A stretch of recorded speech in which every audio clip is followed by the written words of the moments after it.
continuer à en parler dans un instant de ces médicaments, mais d'abord on va parler un peu de musique avec Joe Oui, petite parenthèse. et d'une personne qui a légèrement abusé des médicaments dans sa vie, puisque vous voulez nous parler de Michael Jackson et du biopic sur Michael Jackson. Ouais, et surtout un grand oublié de ce biopic sur Michael Jackson qui se nomme Quincy Jones. On doit le voir, allez quoi, 1 minute à peine, et je vous avoue que ça m'a un petit peu crispé. C'est pas la seule chose qui m'a crispé avec ce biopic. Vous Oui, êtes vous très n'avez pas inspiré sur aimé, ce film.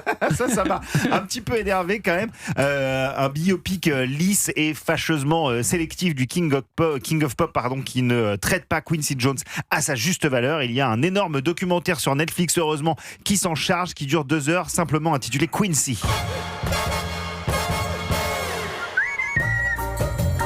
Ce documentaire, co-réalisé par Alan Hicks et par l'actrice Rashida Jones, la fille de Quincy Jones, retrace la carrière ahurissante d'un des plus grands producteurs de tous les temps. Oui, c'est vrai, parce que souvent, en tout cas aux yeux du grand public, je pense que Quincy Jones, il est vraiment juste associé à Michael Jackson, mais il n'a pas fait que ça. C'est vrai, mais ça peut se comprendre. Cela dit, il collabore avec Michael. Quincy Jones, il a quand même déjà 30 ans de carrière derrière lui. Pourtant, à 11 ans, il était trompettiste déjà pour des sommités du jazz. Puis il est venu étudier en France, au conservatoire américain de Fontainebleau. Son premier job, arrangeur chez Barclay. Avant Michael Jackson, Quincy Jones a donc bossé avec Jacques Brel, avec Charles Aznavour ou encore Henri Salvador. Fasciné par mon rêve, je me fouille et je prends.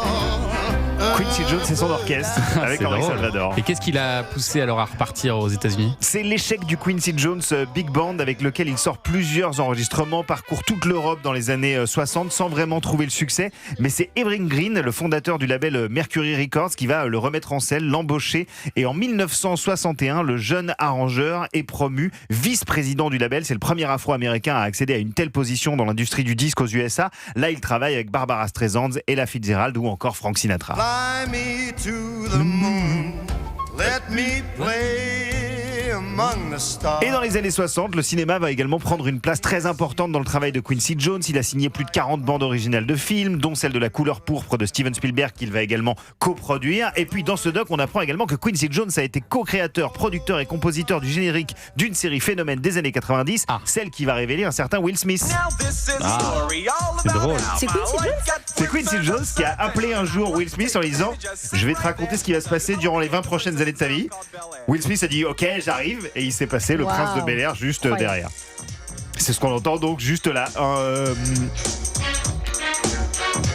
On entend également une autre grande absente du film Michael dans ce documentaire, c'est Diana Ross. Diana Ross, on la voit absolument 0 secondes dans le film, alors qu'elle a quand même compté. C'est en travaillant sur ce film The Wiz en 1978, une adaptation du Magicien d'Oz en version Brooklyn, que Quincy Jones fait la connaissance de Michael Jackson, et la suite on la connaît.